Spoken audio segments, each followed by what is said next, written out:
Item number 13 Shri Ashwini वैष्णव जी। अध्यक्षा जी, railways amendment bill 2024 को प्रस्तुत करने की अनुमति चाहता हूं। माननीय सदस्य श्री सौगत राय जी।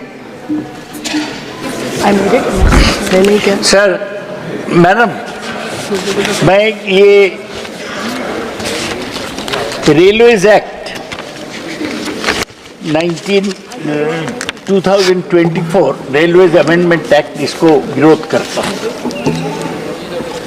मंत्री ने स्टेटमेंट ऑफ ऑब्जेक्शन रीजन में बताए हैं कि functioning and independence of railway board will be enhanced to this bill. All the provision of Indian Railway Board Act 19 was to be incorporated in the Railways Act 1989 through the bill. अभी तक 1989 का एक bill है. It's not a very old. Originally, as you have mentioned, railways were separated from PWD. Then the Railway Board was set up. May I represent to you, Honorable Chairman, that the Railway Board is the worst bureaucracy that can happen.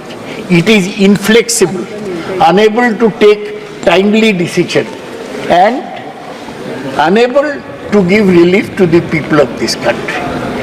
The railway minister, instead of bringing unnecessary bills which have functioned for a long time, should give attention to railway accidents.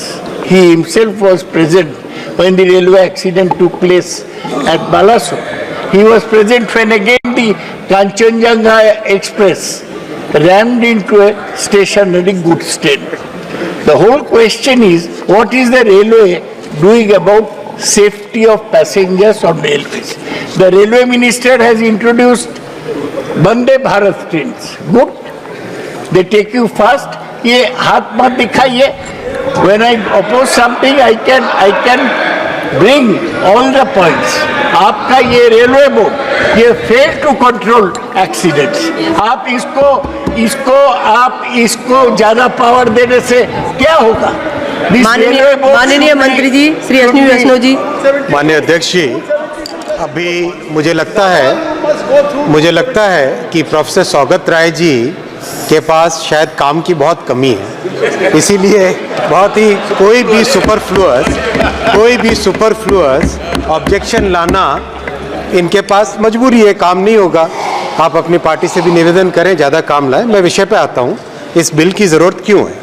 माननीय अध्यक्षा जी, जैसे आप सब जानते हैं, railway जब भारत में introduce हुई तब PWD की एक शाखा थी, पब्लिक वर्क्स डिपार्टमेंट की एक शाखा थी। इसमें एक रेलवे ब्रांच के नाम से अलग से इसका डेवलपमेंट चालू हुआ, और जब रेलवे का विस्तार बढ़ा तो ज़रूरत महसूस हुई कि इसमें एक अलग तरह की व्यवस्था बननी चाहिए।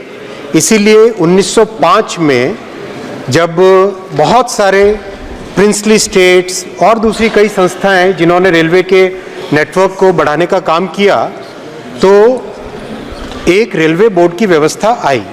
और रेलवे बोर्ड की व्यवस्था तब एक स्टैट्यूटरी लेजिस्लेशन के थ्रू नहीं आके एक एग्जीक्यूटिव डिसीजन के माध्यम से आई। और इसकी ज़रूरत इसलिए थी कि बाकी सभी जो डिपार्टमेंट्स होते हैं उनके कंपैरिजन में रेलवे एक अलग तरह का डिपार्टमेंट है, ये एक ऑपरेटिंग डिपार्टमेंट है। और दूसरा, इसमें नेटवर्क इफेक्ट होता है कि अगर 3 अलग अलग रेलवे नेटवर्क्स आपस में जुड़े हुए हैं, तो जैसे मान लो, आज भी कई बार ये प्रश्न आता है, माननीय सांसद महोदय भी कई बार प्रश्न पूछते हैं कि सामान मान लो एक जगह से चढ़ा रेलवे में और दूसरे डेस्टिनेशन पे जाना है, तो रेवेन्यू जो भी सामान चढ़ा रहा है वो तो सारा का सारा अपने ओरिजिनेटिंग स्टेशन पे देता है, लेकिन बीच में जितने भी रेलवे सिस्टम आए उन रेलवे सिस्टम की भी ज़रूरत होती, तभी सामान एक जगह से दूसरी जगह पहुँचता है। फिर सेम डायमेंशन होने चाहिए, सिमिलर टेक्नोलॉजी होनी चाहिए, रेलवे का टाइम टेबल यूनिफाई होना चाहिए। ये सब व्यवस्थाओं को देखते हुए 1905 में रेलवे बोर्ड को बनाया गया था। और जब 1989 में जब नया कानून आया, इंडियन रेलवे एक्ट ऑफ 1890 को रिप्लेस करके 1989 का एक्ट लाए, उसमें एक ये कमी रह गई थी कि रेलवे बोर्ड को स्टैट्यूटरी पावर देने का जो व्यवस्था करनी चाहिए थी वो नहीं कर पाए थे। एक उसके साथ सेविंग क्लॉज के जरिए से लिंक रखा था एग्जीक्यूटिव ऑर्डर के साथ, लेकिन ये एक कमी थी जिस कमी को ये बिल के माध्यम से पूरा किया जा रहा है। इससे रेलवे बोर्ड के कंप्लीट पावर्स एनहांस होंगे और रेलवे की एफिशिएंसी में इससे बढ़त मिलेगी। प्रश्न यह है कि विधेयक को पुनर्स्थापित करने की अनुमति प्रदान की जाए। जो सदस्य इसके पक्ष में वे हाँ कहें, जो सदस्य विरोध में है वे ना कहें।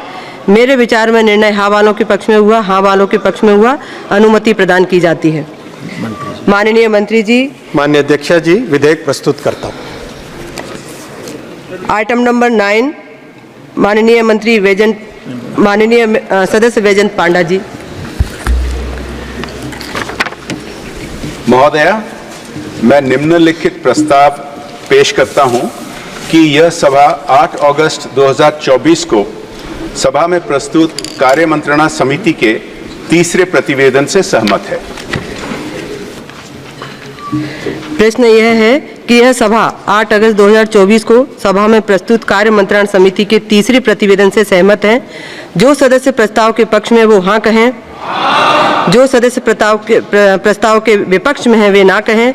मेरे विचार में निर्णय हाँ वालों के पक्ष में हुआ, हाँ वालों के पक्ष में हुआ, प्रस्ताव अनुमोदित किया जाता है।